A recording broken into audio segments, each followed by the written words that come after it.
نحمد ونصلي على رسوله الكريم أما بعد فأعوذ بالله من الشيطان الرجيم بسم الله الرحمن الرحيم وتلك الأيام نداولها بين الناس فدر الشكر اللهم صل على سيدنا ونبينا وشفيعنا حبيبنا مولانا محمد صلى الله عليه وعلى آله وأصحابه وبارك وسلم ইসলামী আন্দোলন ঢাকা মহানগর কর্তৃক আয়োজিত আজকে বিপ্লব পূর্ব সমাবেশের সম্মানিত সভাপতি, কেন্দ্রীয় নেতৃবৃন্দ, সকল স্তরের ভাইয়েরা আমার, আলহামদুলিল্লাহ 5ই আগস্ট দ্বিতীয়বার দেশ স্বাধীন হয়েছে।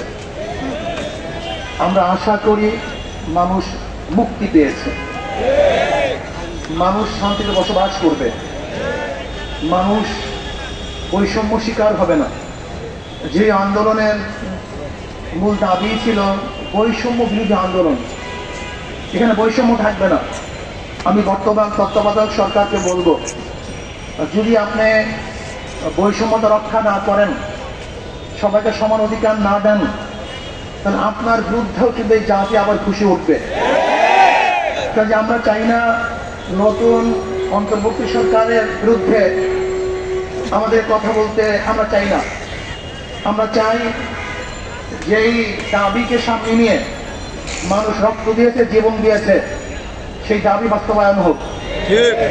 মানুষ সাম্য, মানবিক মর্যাদা, সামাজিক ন্যায় বিচার প্রতিষ্ঠা হোক।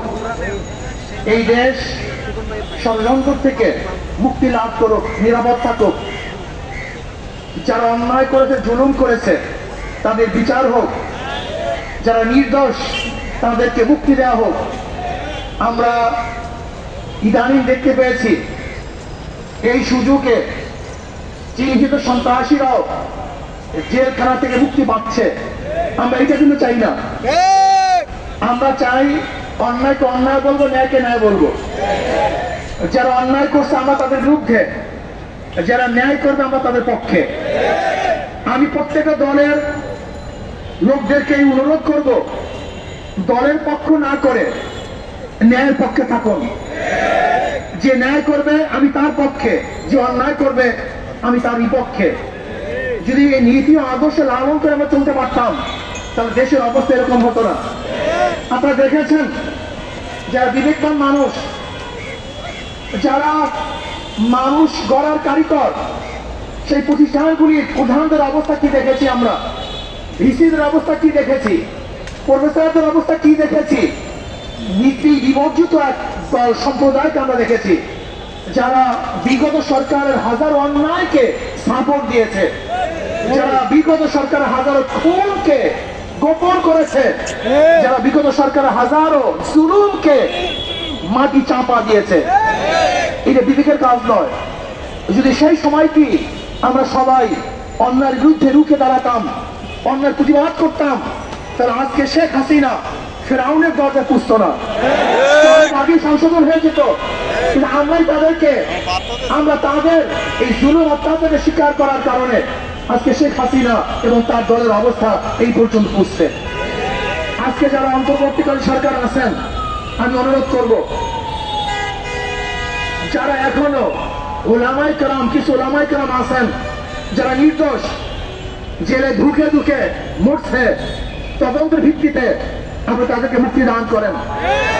আর যারা অন্যায়কারী, তাদেরকে কিন্তু আবার এই ফাঁকে ছেড়ে দিয়েন না, তবে দেশ কিন্তু আবারও সন্ত্রাসের শিকার হবে। আজকে বিডিআর হত্যায় বহু বিডিআর যারা অন্যায়ের সাথে জড়িত ছিল না, যারা অন্যায় করে নাই, গুলি চালায় নাই, এবং হাজারো বিডিআর আজও জেলখানায় ধুকে ধুকে মরছে।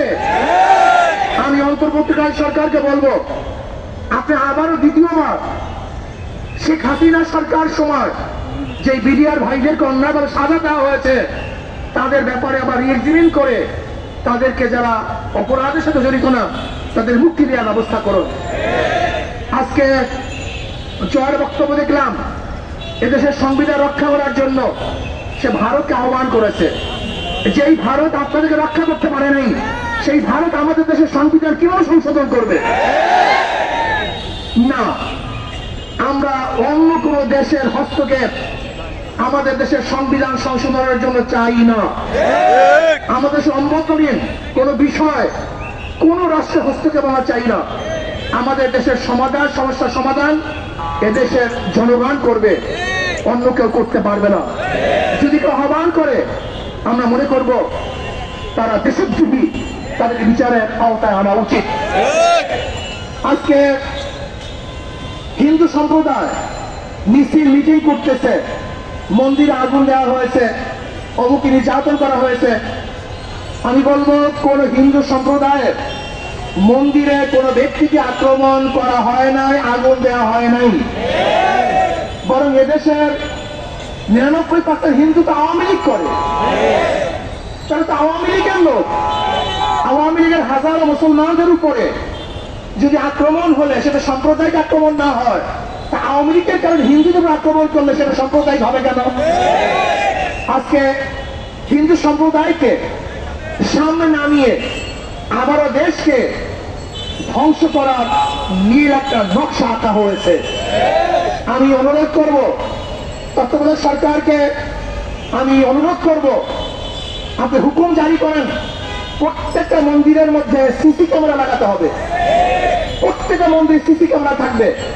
যেই মন্দিরের মধ্যে সিসি ক্যামেরা থাকবে না, সেই মন্দিরের উপর আক্রমণ করলে এই দায়িত্ব সরকার এবং এই জনগণ গ্রহণ করবে না। আমরা বিগত দিনে দেখেছি আসলে মন্দির নিজেরা ভেঙে এই বাংলাদেশের জনগণের উপরে চাপিয়ে দেওয়ার চেষ্টা করা হয়েছে। এখন দেশকে করতে চাই, আমরা তাদেরকে মূল্যায়ন করতে চাই। এর জন্য আমি মনে করি বাংলাদেশের প্রত্যেক ধর্মের পার্সেন্টেজ অনুযায়ী, প্রত্যেক ধর্মের পার্সেন্টেজ অনুযায়ী তাদেরকে চাকরি দেওয়া হোক।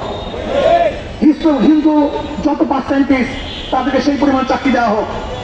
বৌদ্ধ যেই পরিমাণ পার্সেন্টেজ তাদেরকে সেই পরিমাণের চাকরি দেওয়া হোক। খ্রিস্টান যেই পরিমাণ পার্সেন্টেজ আছে তাদেরকে সেই পরিমাণের চাকরি দেওয়া হোক।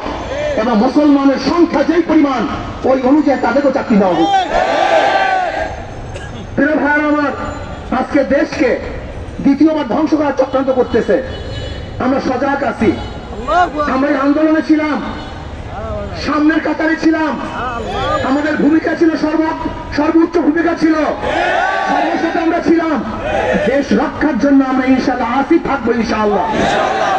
কাজী কোন ষড়যন্ত্র থেকে আমরা কোন অবস্থায় চোখ বুঝে থাকবো না, নীরব থাকবো না, ঘুমিয়ে যাব না, বরং সজাগ থাকতে হবে।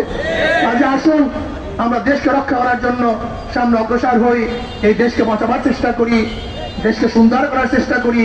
আর ছাত্রদেরকে বলবো যে খবরদার আমাদের কর্মকাণ্ডে যেন মানুষ আমাদের উপরে অসন্তুষ্ট না হয়, সে চিন্তা আমাদের করতে হবে। আল্লাহ আমাকে আমাদের সবাইকে কবুল করে নেন। এখন আমরা মিছিলে অংশগ্রহণ করি।